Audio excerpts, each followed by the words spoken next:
Good morning friend, स्वागत आहे तुमचं माझ्या या सकाळच्या न्यू ब्लॉगमध्ये. तर झालं का चहा पाणी?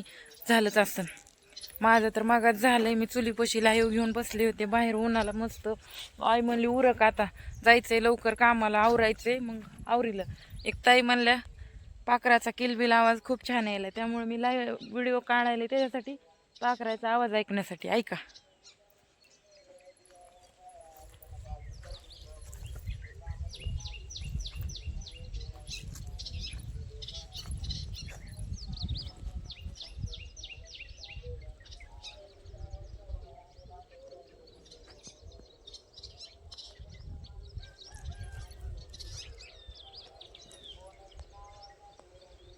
बघितलं आवाज किती येईल पाखराचे.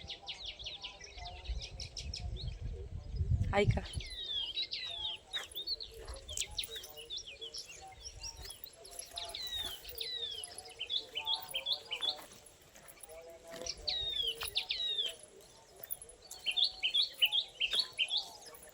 किती वेगवेगळे पाखरं ओरडायले.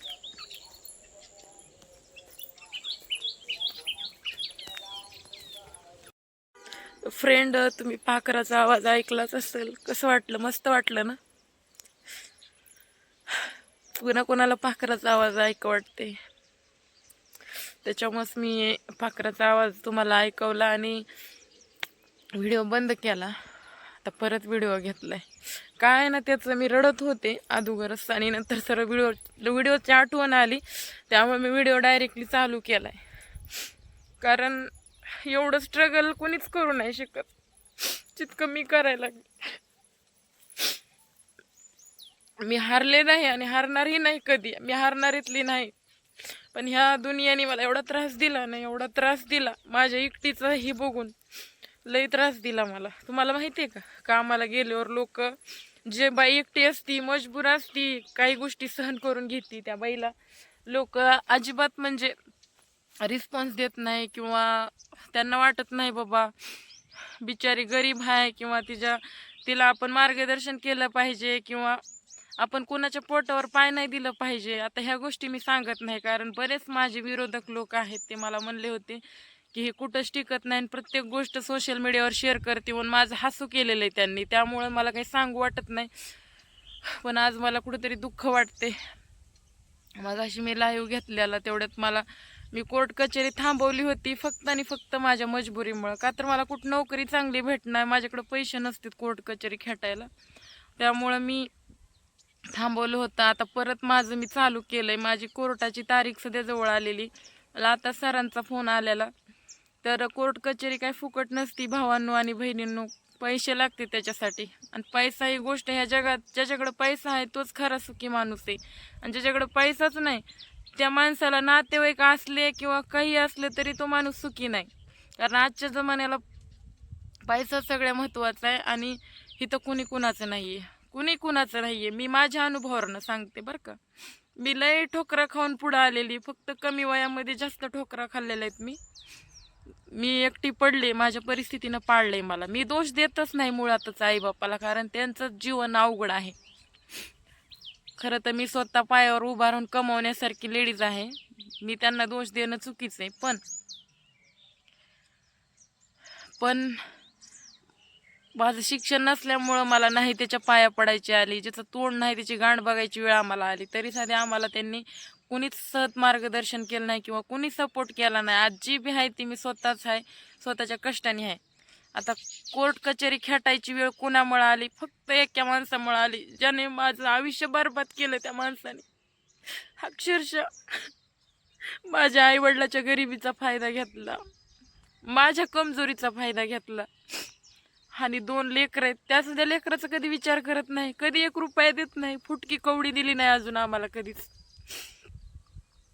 लय अवघड केलंय खरं तर माझा विचार केल्यावर. पण मी काहीतरी माझ्या जीवाचं होईन, मी ताणतणावमध्ये डिप्रेशन मध्ये गेले, त्यामुळं मी हारले नाही, जगत राहिले, मी हसत राहिले, कधी बी चेहऱ्यावर हसू ठेवलं मी. माझा नाविलाज होता ना, त्याच्यामुळं. एवढं सोपं नसतं एकट्या बाईनं एवढ्या कमी वयामध्ये आयुष्य काढणं.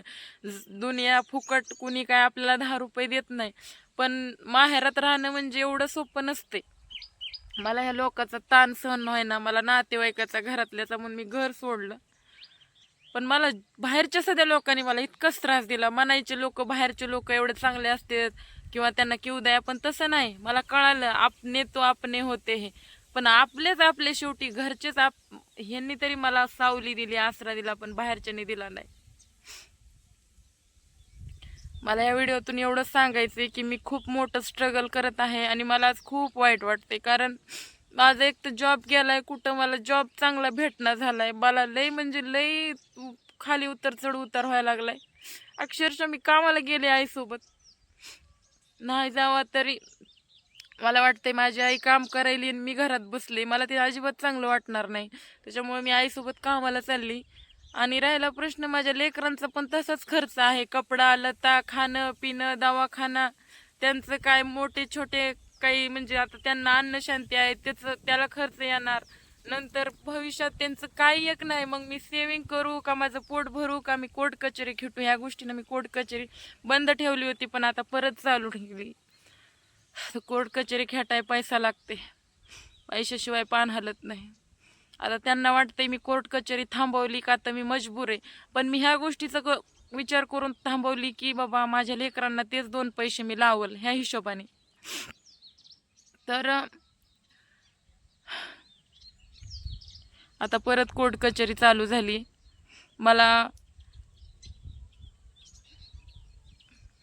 मला कोणच नाही साथ द्यायला, मी एकटीच पडले.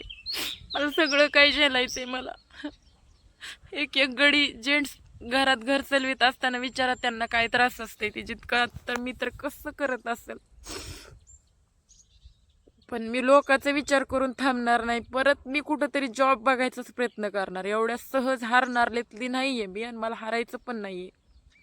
माझे नातेवाईक, माझे जवळचे, माझे सगळे मला हसतात, पण हसू देत.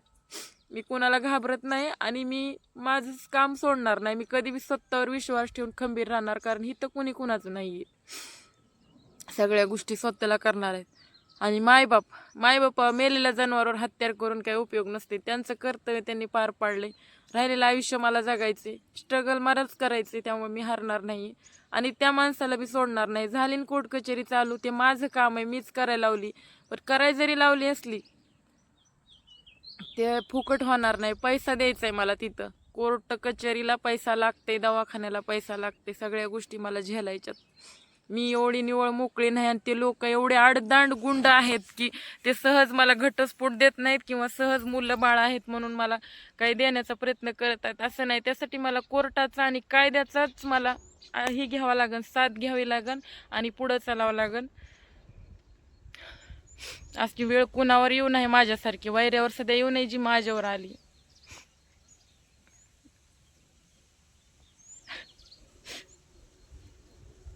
मी काहीतरी पाप केलंय बाईच्या जन्माला येऊन, एवढा त्रास सहन करावा लागायला मला.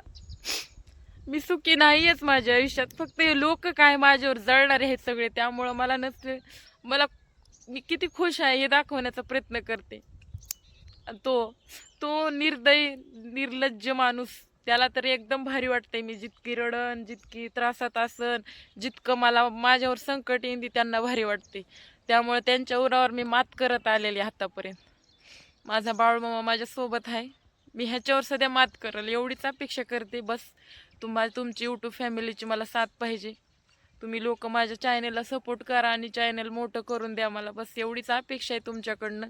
माझं दुःख मला सांगून माझं कोणीच नीट करणार नाही. ह्याच्यात सध्या असे लोक आहेत की माझ्याबद्दल किती वाईट विचार करतात, मला वाईट घाण कमेंट करतात, माझं काय सगळी परिस्थिती माहीत असताना सध्या. त्यामुळे मी तुमच्याकडे काय अपेक्षा नाही करू शकत.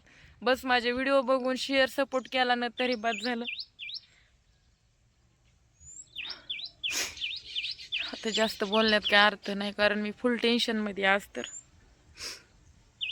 हा काय कंटेंट म्हणून केलेलं नाही मी, काय नाही. मला लई टेन्शन आलेलं आहे म्हणून मी हा व्हिडिओ बनवलाय. मी दुःख मन मोकळं केलंय तुमच्यासोबत. शेवटी सगळ्या गोष्टीला तोंड तर मलाच द्यायचंय ना.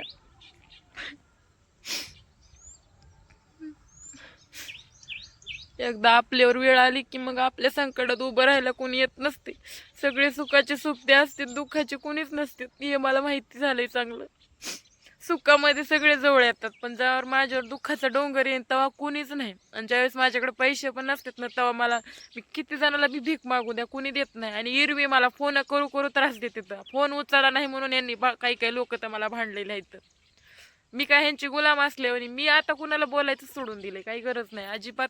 लेडीज असू जेंट्स असू मला बोलायचं नाही. का कोण कोणाचं नाही मला माहिती. मी माझ्या माझ्या ह्याच्यात मला स्वतःच्या ह्याच्यात गुंतवून राहायचंय. मी स्वतः स्ट्रगल करणार आहे. बाकी कोणाला काय वाटायचं ते वाटू द्या. सगळ्यात गोष्ट ही फक्त त्या लोकांमुळे माझ्यावर अशी वेळ आली.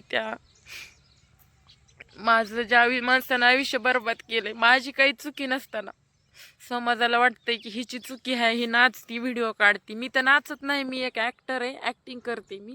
पण ते जेव्हा म्हणतात ना लोक, तसं त्यांना वाटतं की हिची चुकी आहे. पण त्यांना काय माहिती ह्या लोकांनी काय केलंय माझ्यासोबत, कसं मला जीव मारण्याचा प्रयत्न केला, किती छळ केला माझा, किती अन्याय केला माझ्या मुलावर केला. शेवटी ते पोटात बाळ असताना मला शेवटी त्यांना सुद्धा मारण्याचा ह्या लोकांनी प्रयत्न केला. लोकांना काय माहिती. सांगाय गेलं की म्हणते तर तोच विषय घेते.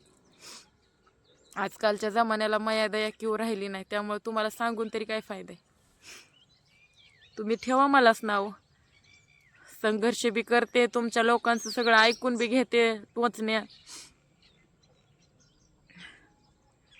पण त्या माणसाला बाळूमा कधीच माफ करणार नाही, कधीच. तू एवढं जर माझं आयुष्य बरबाद केलंस ना, नाही चांगले. तुझा बाप तर मेला नाही, चांगले आहे ना, अर्ध्या आयुष्यातच टपकला. पण तू सध्या अर्ध्या आयुष्यात जाणार, एवढं लक्षात ठेव.